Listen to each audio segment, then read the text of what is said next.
Ahí va.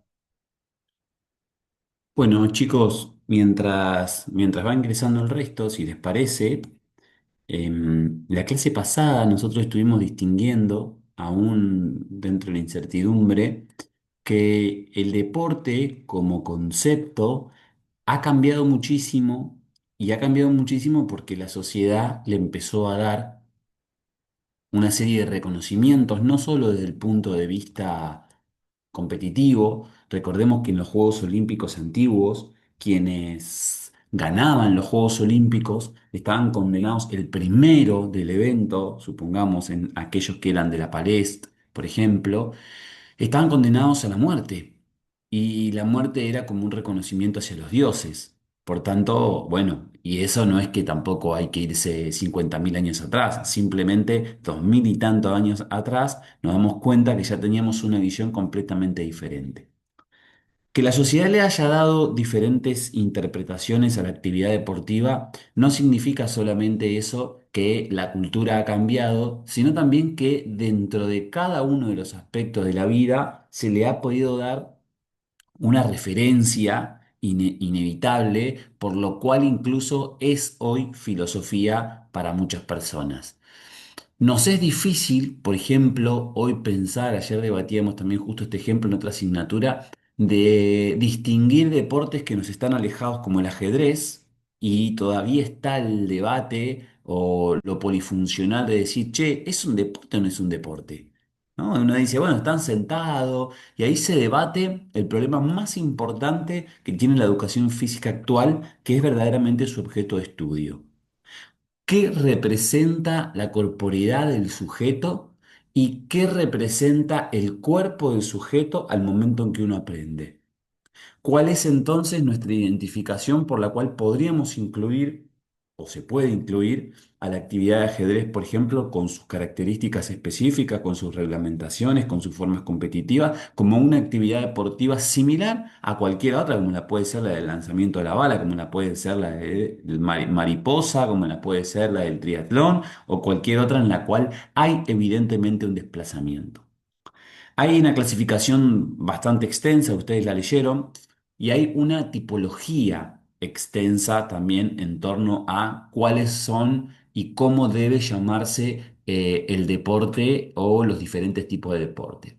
La utilizada, por ejemplo, en los profesorados o en las universidades, tiene que ver más bien con los deportes individuales que están hegemonizados por el atletismo, la gimnasia y la natación, los deportes colectivos, entonces ahí te entra el rugby, el fútbol, el hockey, el handball, los deportes de combate, judo, karate, boxeo, esgrima, también para otros los deportes acuáticos, deportes náuticos, que precisamente hoy vamos a trabajar con esa lógica. Ahora, hay también una noción de deporte deportizado y hay una noción de deporte no deportizado, o sea, no competitivo, que es la que nosotros también tenemos que interpretar, porque mucha gente llega a los espacios como, por ejemplo, un gimnasio y dicen, hoy voy a hacer deporte. Y la realidad de qué actividad deportiva puede hacer adentro de una sala de musculación es diversa. Para nosotros hay una connotación, a diferencia cuando nosotros para los educadores físicos del deporte, tiene que haber una connotación que nos distingue y precisamente esa tiene que ser el saber. En una actividad deportiva tiene que haber un saber implícito, tiene que haber un reconocimiento implícito de algo que te modifique la vida para el presente y para el futuro. Por eso nosotros lo enseñamos. Lo enseñamos porque creemos que como medio translativo de educación hay entonces un proceso de mejoramiento, un proceso de identificación, un proceso de reflexión, un proceso incluso mucho más de superación frente a otros medios. Hay algunos incluso que son deportes que mantienen toda esta identidad, pero incluso también tienen la posibilidad de ser cooperativos. Y hay aquellos incluso en los cuales se participa, se compite, pero se desnaturaliza la visión de la clasificación deportivas. ¿Qué comentarles, muchachos? Debajo de todo, cuando nosotros vimos esta clase, se escucha bien, ¿no? Porque estoy con mi celular, pues no tenemos internet acá. ¿Se escucha bien? ¿Sí? ¿O más o menos? Sí, sí. ¿Se escucha bien? Bueno. debajo de todo nosotros decíamos, bueno, hay algunos aspectos a analizar en la práctica deportiva. ¿Qué quiere decir eso? Vamos a desnaturalizar esto. Cuando uno realiza un análisis de qué actividad deportiva hace o de qué actividad deportiva desea hacer, o en su defecto y más importante para nosotros como profesionales, qué actividad deportiva yo creo que es conveniente para una persona. Yo ayer miraba una propaganda en la noche, bien de madrugada, de una muy interesante, de una prepaga, esas prepagas, no sé cuál era, no sé, X, la prepaga X, que un médico, no sé si la vieron, de apellido japonés, oriental, le decía a una persona que se estaba rehabilitando, seguramente después de un gran accidente que había quedado en silla de ruedas, le decía, para mí que vos tenés que practicar tenis de mesa. ¿No la vieron esa? ¿Sí? Y entonces el chico, no, si yo soy malísimo para eso, ¿no? Tac, tac, y el chico termina siendo finalista olímpico o medalla o presea paralímpica. Entonces, lo que les digo acá es, cuando uno piensa una actividad para el otro, hay aspectos que tiene que pensar y que esos aspectos no solo son los propios aspectos de su lógica interna. La lógica interna del deporte es aquella que identifica tanto la estructura reglamentaria como las formas competitivas, organizativas y las formas naturales con las que el deporte se vincula. Por ejemplo, la maratón, la prueba deportiva más importante en los Juegos Olímpicos. La maratón es una prueba en un medio estable. ¿Por qué estable? Y porque no cambia nada. ¿Se corre al aire libre? Sí. Pero si en caso de cambiar algo, cambiaría para todos. Un viento, una lluvia. No es un medio inestable. Ahora, el surf es un medio inestable. No es que vos corres la ola y corres cualquier ola. El taekwondo es un medio totalmente inestable. Porque no es solamente que vos vas a competir, sino también que te tenés que defender y que no sabés qué posición, qué técnica van a utilizar en todo momento. Estable, inestable son condiciones diferentes. Algunas son cooperativas, como decíamos. Ahora, algunas son de ofensiva, defensiva, pero de mantenimiento constructivo. Hay un montón de lógicas que cada uno de los deportes. A eso nosotros le vamos a dar la noble contemplación de entenderlas como las características del deporte. O sea, yo tengo que caracterizar mi deporte en torno a una serie de elementos que son trascendentales. Cuando yo lo hago, cuando yo lo practico, seguramente no requiero caracterizar porque la propia práctica me hace. La gente dice por ahí, hay que practicar deporte porque la práctica de deporte te disciplina. ¿No dicen así? ¿No decimos así? Y es verdad.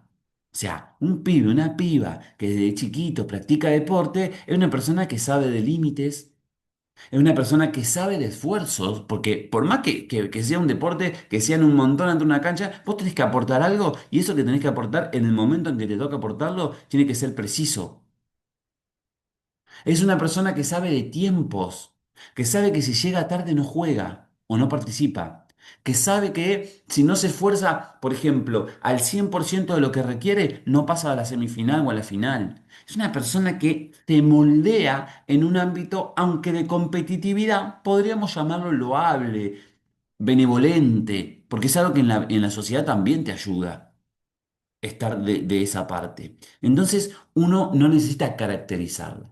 Ahora, cuando nosotros hacemos una práctica de algo que no practicamos, o sea, cuando empezamos a iniciar un deporte que no solemos practicar frecuentemente, o que incluso peor, como decía recién, nosotros como profesionales queremos que otro practique, ¿cuántas veces en la educación física nosotros decimos, bueno, ahora sí, hoy sí que vamos a la plaza, yo le voy a pedir a todos los padres que se vayan con sus hijos en bicicleta? Y hoy vamos a hacer actividades en bicicleta, de equilibrio. Y decís, wow, ¿no? ¿Por qué la bicicleta? O el ciclismo, o la BMX, o el rural bike, o el mountain bike. ¿Por qué la bicicleta? Entonces a veces tenés que dar un resignificado que no te alcanza con la simple caracterización competitiva, porque dentro de ella salen algunos aspectos que son los que nosotros deberíamos haber llegado a trabajar la clase pasada, entre ellos los aspectos motivacionales. Pregunto, ¿acaso todos los deportes o todas las pruebas motivan al sujeto de la misma manera?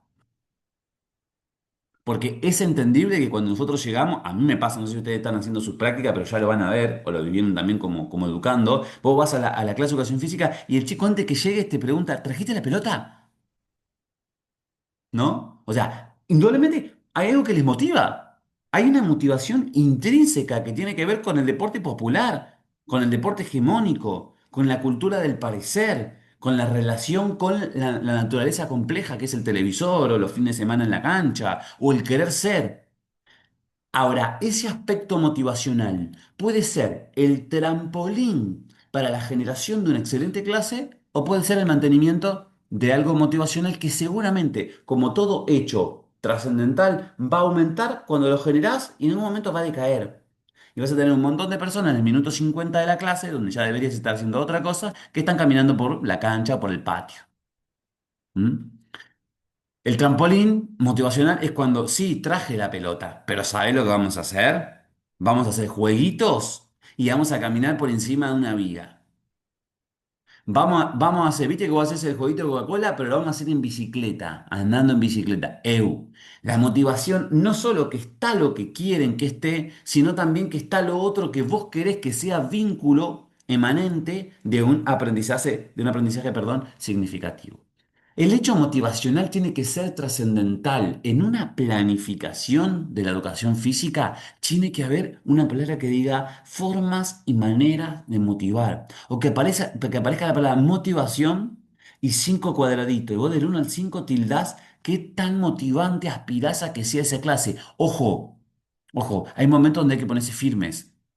Hay momentos donde, che, mirá, la cuestión está muy motivada, pero no estamos haciendo una actividad de resistencia que la deseamos por el grupo etario en el que estamos. Por ejemplo, primeros años de la secundaria. Che, lamentablemente hay que correr en la pista. Y hay que correr, y hay que correr. O sea, yo puedo correr con un balón toda la vuelta, pero es correr igual. Y al pibe por ahí no le va a interesar tanto eso. Hay momentos donde hay que hacerlo. Entonces vos tenés que saber que tenés que utilizar otros elementos para vincular al individuo como por ejemplo los condimentos teóricos, para que termine de hacer esa actividad que pueden ser 5 o 6 vueltas en la pista, suavecito.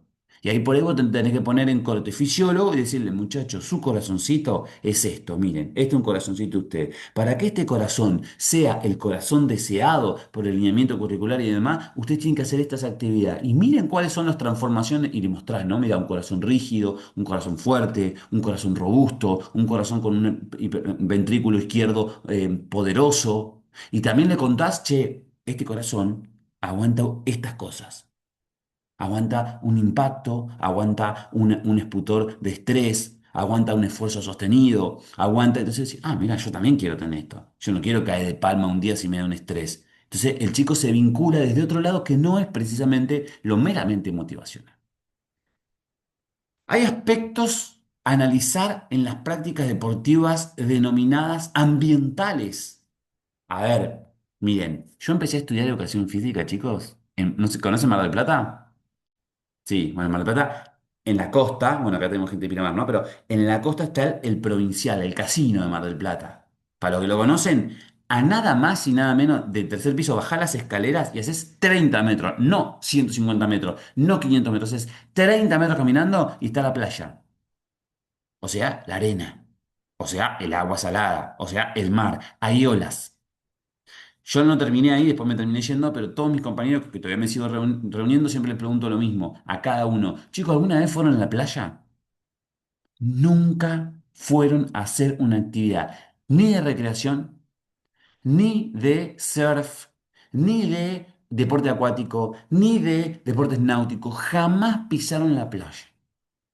Como si no fuera este un medio ambiental que podría incluso como aspecto enfatizar o elevar los institutos, los profesorados. Hay un montón de escuelas en la costa que limitan con el mar, como un medio al cual incluso el sujeto tiene una empatía total, porque los fines de semana va ahí. No importa si va a hacer deporte o no va a hacer deporte, pero camina por ahí, conoce, reconoce. Todos los niños que nacimos en la costa sabemos nadar. O por lo menos desplazarnos en el medio acuático, sea como perrito, sea como sea, hemos aprendido por el ambiente en el que estamos. Y puede ser diferente, hay otros que viven en la montaña. Y los días de frío, en la escuela, ¿qué se hace? No se sale afuera. Ah, no, no, no, no hace mucho frío y lo tenemos en el aula. Y cierran todas las puertas y ponen el calefactor a pleno. Y vos decís, pero la idea es convivir con el ambiente. La educación física es incluso, che, hoy va a llover, traigan paraguas. Porque se puede hacer actividad física, obvio, tampoco te vas a un temporal. No, no, no, no, no, pará, pará. Una cosa no quita la otra. Ahora, en lo que el ambiente produce, vos tenés que generar. Porque si no, vos imaginate, nosotros somos los que tenemos que empujar al niño a la práctica de la actividad física sistemática y sostenible en el tiempo. Vos lo motivás, pero le decís, le está dando el ejemplo, le decís, che, mira, hoy hay frío, no. Entonces vos te levanta el chico antes de ir a trabajar, ya 18, 20 años, se pone para entrenar y dice, qué frío que hace, no sabes que me quedo durmiendo un ratito más porque hoy hace frío. ¿Qué estás esperando? ¿Que el día esté perfecto para hacer actividad física? No, la actividad física se hace todo el tiempo. Entonces, emana con el ejemplo. Hoy hay clase y habíamos preparado la actividad de la bicicleta, la vamos a hacer con esta garúa. La vamos a hacer con esta lluvia. No vamos a dejar de ir al lugar que nosotros teníamos pensado. Esos contenidos incluso son un arma de debate para un país tan policonsiderado como el nuestro, donde tenés montañas, donde tenés fríos, donde tenés calores, donde tenés lugares de viento, donde tenés lugares que son casi del Caribe, donde tenés lugares húmedos, donde tenés lugares secos, o sea, tenés absolutamente todo dentro del vínculo, si bien no tenés tampoco calor por ahí o playas selectas, el 90% de la frontera nuestra es con mar. Y los que no tienen mar seguramente tienen río, lagos. Entonces hay que aprovechar todo eso. Países con un poquitito más de pensamiento divergente han logrado caracterizar los profesorados, que es algo que sería fantástico. Ah, vos estás acá, te tenés que especializar. Esta gente que sale de Mar del Plata se tiene que especializar en deportes náuticos. Ah, vos estás allá, se tienen que especializar en deportes acuáticos. De digo deportes, pueden ser actividades, ¿no? No siempre tiene que ser de esa forma. Em, espérame un segundito que estoy con el módem del teléfono, que creo que ahí me llegó el internet. Un segundito nada más, a ver si lo vinculo.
Ahí estamos. Ahí la cambié. Muchas gracias por esperarme, chicos. Otro de los aspectos es el aspecto, la edad de desarrollo. Es un aspecto trascendental. O sea, bueno, yo puedo hacer esa actividad de bicicleta. ¿Cuándo la puedo hacer? ¿En qué edad cronológica el niño utiliza como medio de locomoción la bicicleta? Nosotros que estamos acá cuando fuimos niños, en algún momento empezamos a ser independientes y seguramente le hemos pedido a nuestros padres, madres, tutores, abuelos con quien hayamos crecido una bicicleta. Y no por el valor de la bicicleta, y no quizás por lo que la bicicleta le generó a otros, sino porque era un medio de llegar más rápido, era un medio de independencia en el cual yo puedo ir solo porque caminando vas en un tiempo, pero el tiempo es más acotado. Dos o tres veces, o sea, 2x 3x te aumenta la llegada a un lugar. Es independencia pura la bicicleta. Por eso la bicicleta tiene que ser trabajada en la educación física. Ahora, ¿en qué edad? Y vos no lo vas a llevar en primer grado. Te queda muy corto. Vos tenés que decir, che, mirá, ¿en qué momento yo ya logré un desarrollo maduro de la motricidad fina, un desarrollo, perdón, gruesa, un desarrollo incipiente de la motricidad fina? Cuando yo trabajé las prácticas gimnásticas que me permitieron aprender a caer y caer bien, sin lesionarme, porque en una actividad con 30 chicos con bicicleta, claramente nos vamos a caer, nos vamos a chocar, nos vamos a golpear y tenemos que saber enfrentar eso desde otra actividad que no sea la meramente de la bicicleta. Entonces, la edad de desarrollo es muy importante y no es traer una actividad que porque me sirvió en otro lado, la traigo acá. Porque solamente esas van a servir si hay un endurecimiento de lo motivacional que recientemente hablamos. ¿Qué otros aspectos? Los motivos de la práctica. Los motivos de la práctica. Otra pleca que tiene que aparecer. ¿Cuál es el motivo de la práctica de esa actividad deportiva? Vos decís, no, hoy vamos a hacer tai chi. Tai chi, pero tai chi es así, sentadito. Yoga. ¿Vas a hacer yoga en la clase de educación física? Que, bueno, ahí hay que ver qué aspecto trascendental tiene como motivo de práctica. La profesora de matemática, que jugamos nosotros siempre con eso, la profesora de geografía, el profesor de física, me dicen que no logran concentrarse. Ah, ¿acaso la actividad de mentalización, de corporalidad en la mentalización, no podría ser beneficiada en torno a la actividad del tai chi? Bueno, hay que probar. Entonces, el motivo de la práctica tiene que ver con esto, con la duración o la permanencia con la concentración y dispersión de la atención. Otros motivos, aspectos a analizar, los aspectos sociales. Es lógico, y fíjense, yo les voy a relatar dos cosas que por tener grupo etario diferente, por ahí me han pasado en estas generaciones, ¿no? Lo que ya estamos llegando a 40. Muchachos, cuando nosotros éramos chicos no se jugaba al básquet. El básquet era como 100 escuelas de fútbol, una de básquet. Una. Al hockey femenino no se jugaba. Jugaba la high. O sea, la élite jugaba al hockey. Al rugby. Al rugby, ¿saben quién jugaba? Los niños de los country. O sea, no se jugaba al rugby en los 80. ¿Cuándo se empezó a jugar? Cuando básquet con la generación dorada. ¿No? Ginóbili, ganaron, estuvieron en los Juegos Olímpicos, preciaron los Juegos Olímpicos, ¡boom! ¡Puf! Todo el mundo escuelita de básquet. Hoy el básquet es un deporte hiper reconocido. Sí, en los profesorados estaba el básquet, ¿no? Estaban los aros, estaba en la cancha, estaba en el multiespacio, pero no era una práctica sistemática, no te juntabas con tus amigos a hacer esa actividad. Entonces, una vez piensa y dice, ¿qué rol juega el hecho del éxito deportivo? ¿Por qué para Estados Unidos, para Rusia, para China, para Alemania, para Francia es importante el rendimiento deportivo? Es casi una guerra, es una guerra. La cantidad de medallas que se obtienen en un Juego Olímpico es una guerra. La misma guerra que utilizan, claramente no es igual que la armamentística, pero es para ellos algo fundamental, trascendental. ¿Por qué? Porque eso desprende la práctica de actividad física en su país. Entonces vos vas a todos los centros universitarios de esos países que recientemente te mencioné y todos los y las estudiantes practiquen, digo, perdón, estudien educación física, estudien medicina, estudien informática, lo que estudien, están haciendo actividad física. ¿Por qué? Porque tienen esos ejemplos en sus casas. Socialmente han sido embebidos por grandes ejemplos de logros sistemáticos y sostenidos en el tiempo.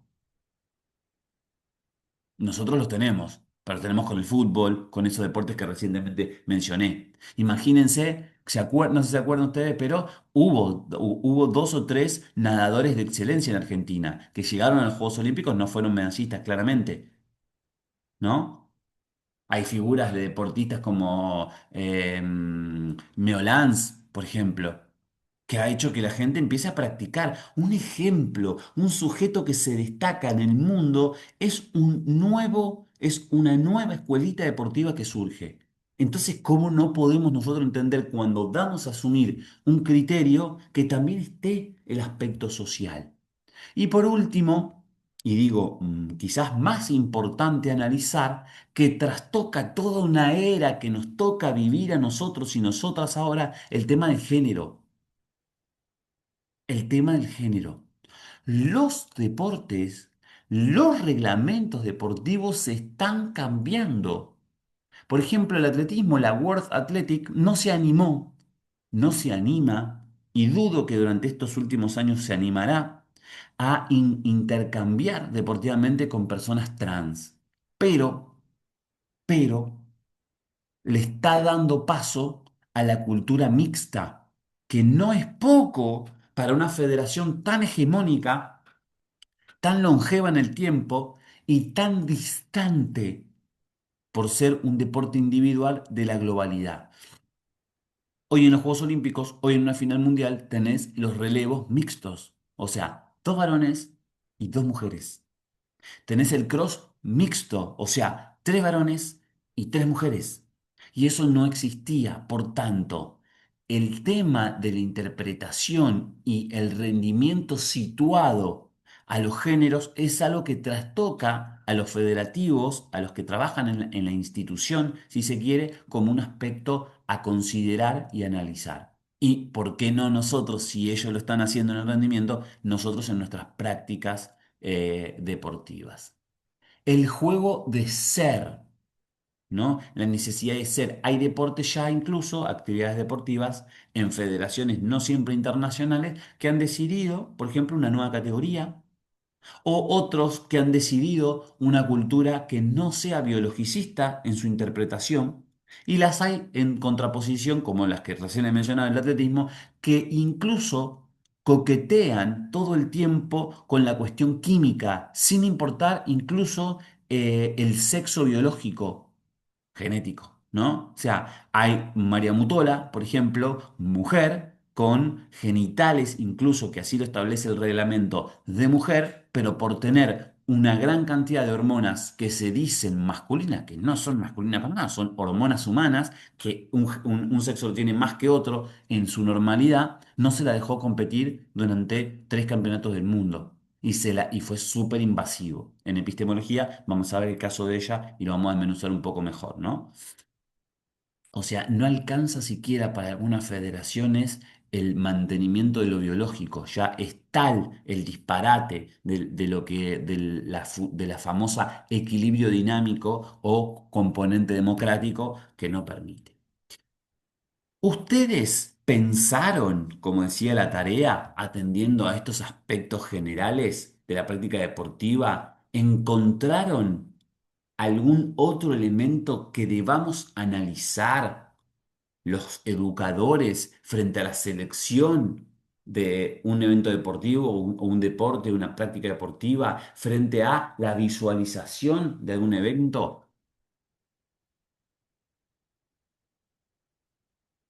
Y lo dice en tono de pregunta, ¿eh? ¿Alguien pensó eso?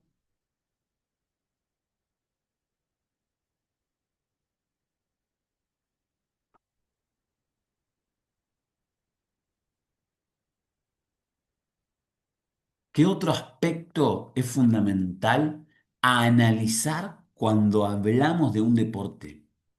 Cuando seleccionamos en nuestra planeación un deporte, ¿qué otro aspecto?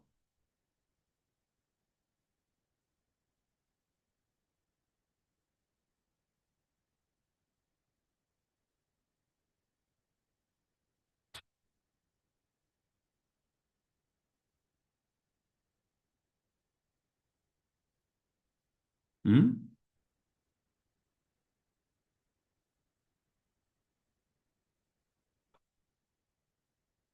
¿No hay otro?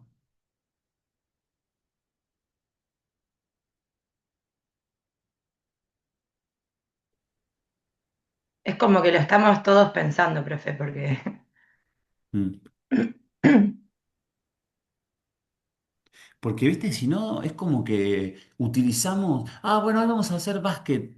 Y me decís, ¿por qué? O sea, hay 75.000 actividades deportivas, recreativas, de ocio, de reflexión, de consumo interno, estereoceptiva. ¿Por qué utilizamos lo hegemónico? Lo que desde el punto de vista del confort nos va a dar más remesas, pero desde el punto de vista del aprendizaje nos limita muchísimo. porque cada vez más se parece al deseo del sujeto. Y a veces el deseo es permanente. El niño, la niña, el adolescente, y también el adulto y la adulta, y también el adulto mayor, porque siempre pensamos en niños, ¿no? No, no, la andragogía también es importante, o sea, la educación para el adulto, en un centro jubilado. ¿Por qué siempre el deseo de aquello que ya conozco, ya lo sé, me divierte? Bueno, ahí hay que repensar esto otro. Bueno, hoy es la clase, compañeros y compañeras, que posterior a haber leído La vida al aire libre y haberla empatizado con lo que ustedes están trabajando en vida en la naturaleza, yo solamente voy a hacer una reflexión al respecto, en que ustedes se pongan la cinta de capitán, como lo hicieron en la clase antepasada, que no lo pudimos terminar de debatir creo que fue la que tuvimos, yo me operé el ojo. Em, Hoy ustedes van a construir, hoy van a ser el profesor de esta asignatura y lo van a presentar la clase que viene. ¿Qué quiere decir eso? Que ustedes van a realizar un contenido desde cero, que es el de las prácticas acuáticas, que algo voy a explicar después, y van a explicarlo a una sociedad que vamos a hacer nosotros mismos, como ustedes consideren. Por ejemplo, ustedes habrán visto, los que tuvieron en teoría uno, que todos los días mostramos un PowerPoint, y ustedes habrán visto que en teoría 2 jamás hice un compartir de una presentación de PowerPoint. Y en epistemología, cuando tengamos, que son las que se trazan como casi correlativa, ustedes van a ver que la mayoría son con videos, interpretación de textos y elucubraciones de inteligencia, como lo llamamos nosotros, construcción divergente. O sea, cambia la didáctica. Y ustedes van a elegir una didáctica para expresar lo que ustedes trabajaron en grupos resumidos, con un contenido del cual siquiera no le vamos a dar ni siquiera un nombre, no le vamos a dar un texto, no le vamos a dar nada. Obvio, hoy eso no es una actividad tan compleja, porque lo pones en Google sin hablar de la IA y ya encontrás un montón de elementos. Lo que ustedes van a tener que poner en la balanza, ¿quién entonces es referente de estas actividades acuáticas para armar una clase? Objetivo, ustedes tienen que armar la clase de cero para esta comisión, con su didáctica, con su forma verbal de transitarla y ejemplificaciones si desean, preguntas de reflexión y lo que deseen. Pero antes les decía, ustedes ya leyeron la clase de al aire libre. Y yo que estoy dentro de una casa, y seguramente ustedes también, de una habitación, de una cocina, de un comedor, no creo que nadie esté en el baño ahora, nosotros estamos en un medio que denominamos y llamamos artificial. ¿No? O sea, tengo paredes, al lado tengo una puerta, del otro lado tengo un mueble, un microondas, una botella, un montón de cartones, paquetes de yerba, de vitamina, de miel, del otro lado ollas, una canilla, un fuego tengo atrás mío que no se ve porque tengo el filtro, porque tengo la hornalla prendida porque es un frío bárbaro. Hay un montón de cosas que son artificiales. Ahora, muy pocas veces nos pusimos a pensar quién somos nosotros hacia atrás en algunos chasquidos de la mano.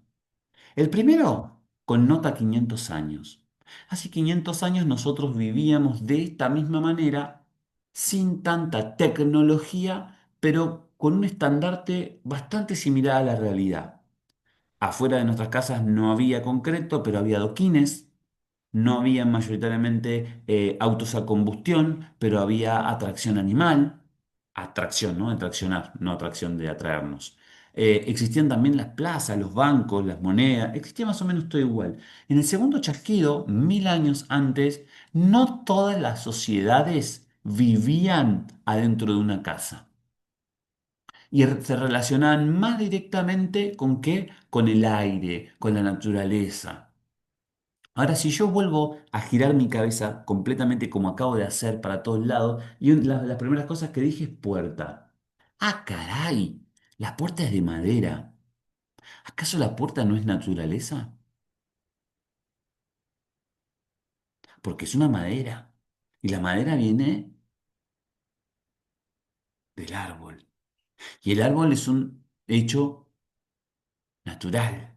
Y si hago así, veo otra puerta que es de plástico, la heladera. Pero la heladera es el plástico y el plástico viene derivado del petróleo y el petróleo son fósiles y los fósiles fueron animales. Es naturaleza. Y por otro lado, mirás el suelo y decís, bueno, la piedra es la piedra. El adoquín, ¿no? El cerámico, el vidrio, o sea, absolutamente todo lo que nos rodea deviene de la naturaleza, viva o muerta. ¿Está bien? La relación entre la cosa artificial y lo natural es ambivalente y quizás depende de cuántos chasquidos hayan pasado entre lo que eran y lo que son ahora. Entre lo que son incluso también y el valor que nosotros le damos. No nos olvidemos que hace un par de años nomás, miren, un abrir y cerrar de ojos, y lo repito siempre, nosotros fuimos nómades. O sea, nos movíamos de un lado a otro, hace poquitito nomás, muchas de nuestras generaciones, no nuestro abuelo, ni nuestro bisabuelo, ni nuestro tatarabuelo, ni nuestro tatarabuelo, pero sí un poquitico más atrás, nuestras generaciones antepasadas éramos nómades. Íbamos de un lado al otro esquivándole a los grandes fríos, a las grandes nevadas, a los grandes calores, a la búsqueda de presas para poder comer.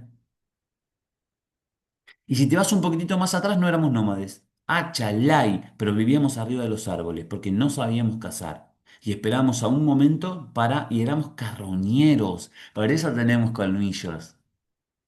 Por algo tenemos colmillos. Éramos carnívoros carroñeros. Comíamos animales muertos. Ni siquiera los matábamos hasta que aprendíamos que se podía matar, ¿no? ¿Y por qué menciono esto? Porque tenemos un mensaje hereditario, biológico, que apelo a que no se pierda o apelemos a que no se pierda del vínculo y relación con el ambiente. De un respeto. ¿Ustedes se piensan que cuando llovía no se salía a cazar? O sea, comer hay que comer igual. Que cuando se nevaba no se salía a buscar agua. Porque hidratarse hay que hidratarse igual. O sea, durante todo el tiempo, en relación al conflicto dialéctico de la naturaleza, lo que nos da la naturaleza, es lo que se hacía, respetando siempre las máximas de nosotros. Lo artificial y lo natural son algo difuso, son un límite borroso, que no tiene que ser este un hecho de grandilocuencia hacia lo meramente artificial, porque este en algún momento seguramente fue naturaleza y, ¿por qué no?, será también naturaleza. Hay un texto que yo les puse que me parece muy importante, de este estoy seguro que no todo el mundo ha llegado a leerlo, que es de Leila Gravatis, que tiene que ver con las prácticas educativas, las prácticas nuestras docentes en la vida en la naturaleza dentro de la educación física. Me parece trascendental porque tiene algunas preguntas, ¿no? De decir, ¿cuáles son? ¿Qué perspectiva tienen con el nivel de enseñanza? ¿Qué relación poseen con nuestro lineamiento curricular? ¿Y qué necesidad de vida en la naturaleza plantea? ¿No? ¿Cuál es el vínculo que existe entre el docente, el que participa y el medio y el medio? Decir medio ambiente seguramente lo habrán ya mencionado, decir dos veces lo mismo, ¿no? Porque lo que nos rodea es el ambiente o el medio. Y bueno, malamente le hemos dicho medio ambiente todo el tiempo. Bueno, ahora sí, manos a la obra. Objetivo de la clase, explorar las diferentes prácticas acuáticas y comprender su importancia para la salud, para el deporte, para el ocio. ¿Hasta ahí se entiende el objetivo de la clase? O sea, explorar qué significa, chicos, para ustedes. Cuando uno explora.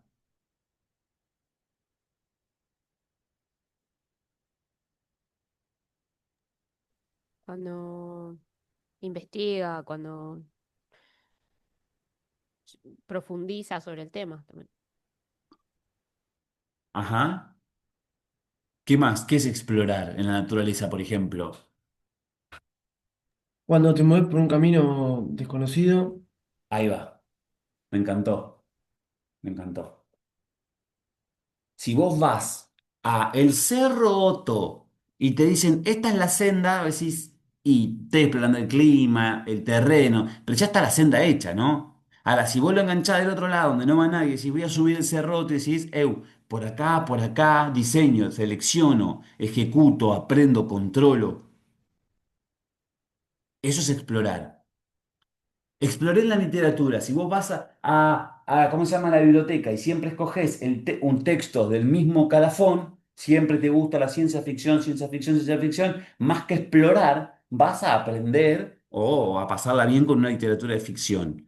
Pero, pero, cuando vos le entrás a algo que no conocés, que tenés que descubrir, que tenés que aprenderle, que tenés que entenderlo de base, estás explorando en la literatura. Y nosotros cuando hacemos clases, exploramos cuando el concepto no lo sabemos.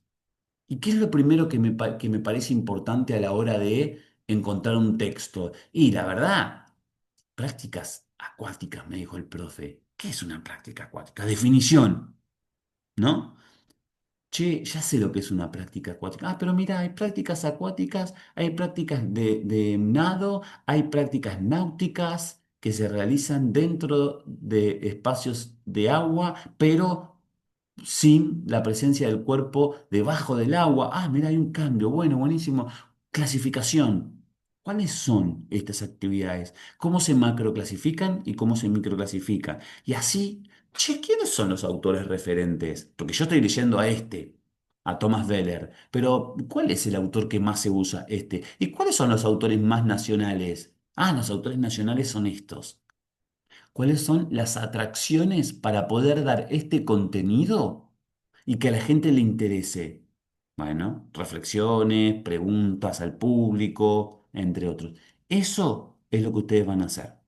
Yo les dejo, que acá lo tengo, una guía de aspectos a considerar. Yo le digo, bueno, es importante al momento de abordar esta clase que ustedes hagan una introducción de las prácticas acuáticas, que hablen de la tipología de estas prácticas. Fíjense que no estamos hablando de natación, no estamos hablando de deportes acuáticos, estamos hablando de prácticas. Prácticas acuáticas, prácticas gimnásticas y prácticas atléticas son la colaboración para dejar de hablar de atletismo, gimnasia y natación que recientemente hablábamos. O sea, es una práctica. Nosotros tenemos que ser tan aptos para el medio acuático y no solamente para el medio deportivo. Ahora, dentro de eso, ¿la natación cumple una función vital como acción deportiva? Sí. Claramente sí, y eso es algo que ustedes van a poder eh, observar. Un aspecto importante que son los beneficios de practicar actividades acuáticas. Hay consideraciones de salud.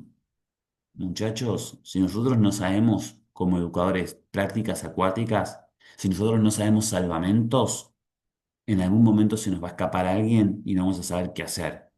Y si no apelamos a que haya otro que sepa eso, hasta puede devenir en la muerte. O sea, la seguridad es trascendental. La seguridad es trascendental.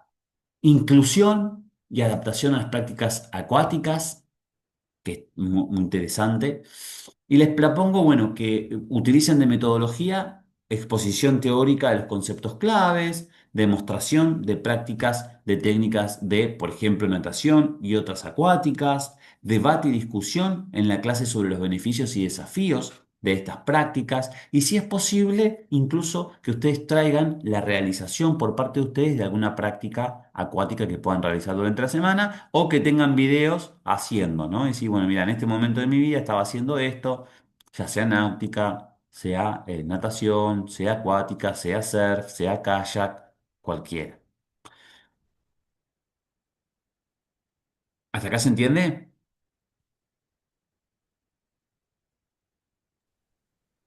Sí, profe. O sea, ¿qué tenemos que hacer?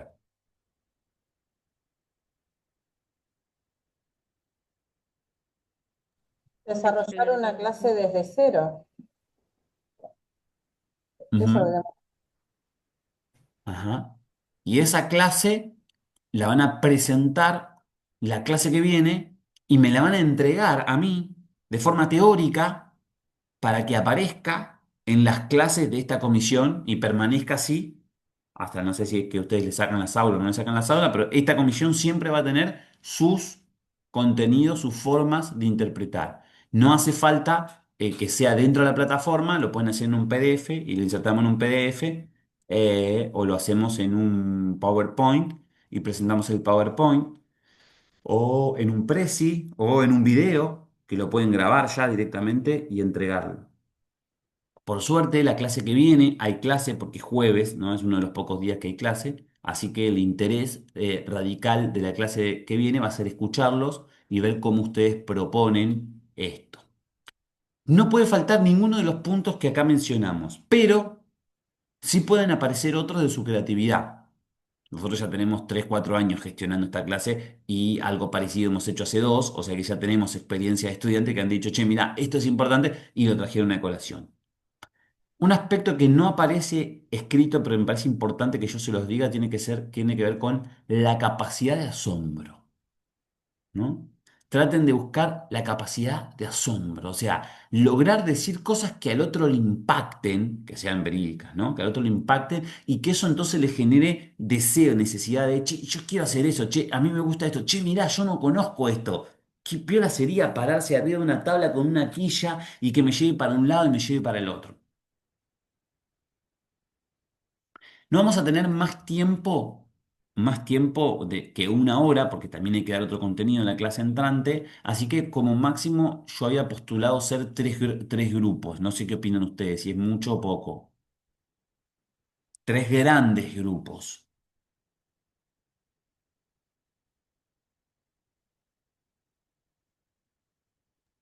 Profe, nosotros en Pinamar somos 5, no sé de si... cinco tendrían que ser, tres grupos de cinco, exactamente.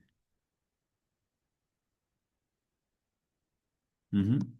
Nosotros estamos haciendo tres grupos de cinco cuando éramos 15 más o menos que somos acá, un poquito más, alguno puede tener seis, siete, pero hasta ahí. ¿Los grupos los tienen? ¿Han trabajado con grupos así tan grandes o no?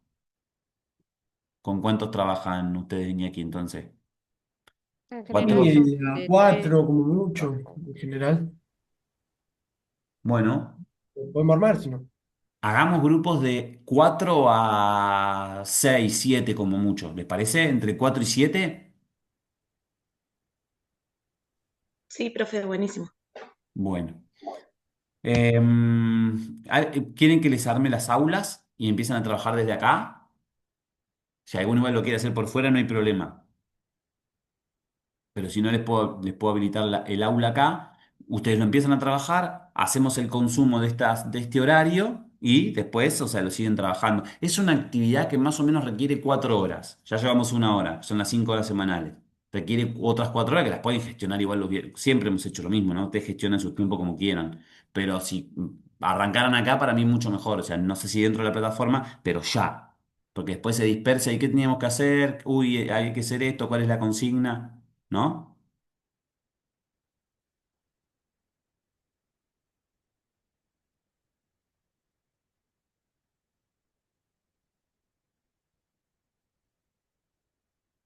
O sea, que como síntesis, preparen la clase, síganse de guía de la segunda actividad que digo contenido, unidad dentro de esta clase, la número 12 ahí aparece todo, y lo tienen que presentar de forma oral, la clase que viene, donde todos tienen que participar, y también visual.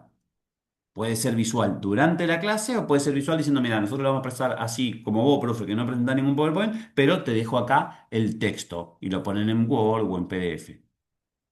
Ahí termina la actividad. Cuando termina la actividad, el jueves a las 7:30 de la mañana.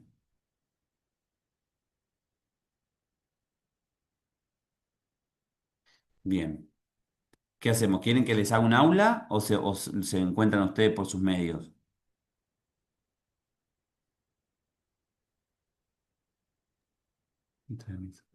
Nosotros acá en Pinamar nos manejamos con el grupo, profe. Así que Bueno, bien. nosotros seguimos aparte.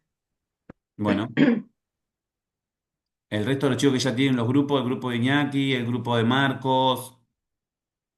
Maciel, Giselle, Melina que tiene dos WhatsApp, dos cámaras. Sí, profe, nosotros nos manejamos también con el grupo que tenemos armado. Bien. Bueno, entonces yo me quedo acá, los despido y cualquier cosa, cualquier pregunta pueden utilizar el chat o me mandan un mensaje y nos reunimos. Primero traten de concentrarse en solucionar el problema como colectivo. Cuando ya tengan preguntas o consideraciones, entonces ya sí digo, bueno, ahora necesito uso del docente, ¿no? Para preguntar. Y estaré del otro lado esperando, ¿vale?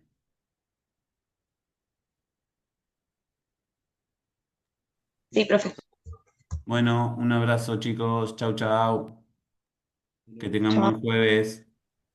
Hasta luego, profe. Chao, buena semana. Profe, vio que yo entro siempre tarde porque salgo a trabajar. Sí, ya lo sé, André. Con la Qué- asistencia y eso, no pasa nada, no. Quédate tranquila, siempre te tomo el presente. Sí, sí, sí. Siempre llega Gracias, unos profe. 10 minutitos, sin problema, André. Gracias, gracias. Dale, chao, chao. Chau, chau.